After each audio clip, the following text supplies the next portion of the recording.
Our family's TV watching experience completely changed after we got this, the Amazon Fire TV Stick for our TV.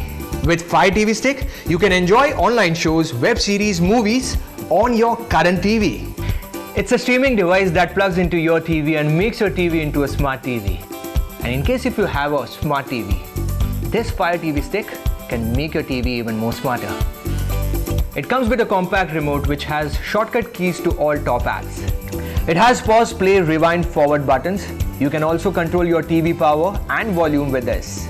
And this is the surprise. Press this button to access Alexa and I will show you how easy it is to set up. Connect this Fire TV Stick into the HDMI port on your TV. Put this plug in the socket and then connect to any internet, Wi-Fi or even mobile internet.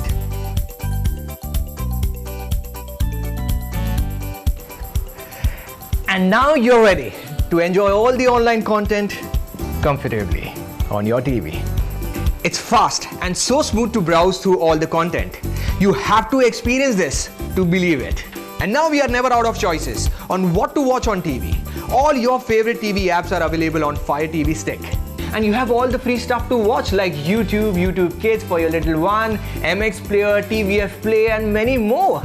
So that is the reason why, even if you have a smart TV, Fire TV Stick is a great addition because it has all the apps in one place. Don't just take my word for it. There is a reason why Amazon Fire TV Stick is the #1 streaming stick brand in India. And my personal experience with this product is amazing. I just love it. So get your Fire TV Stick today. If you have a TV, you need this one.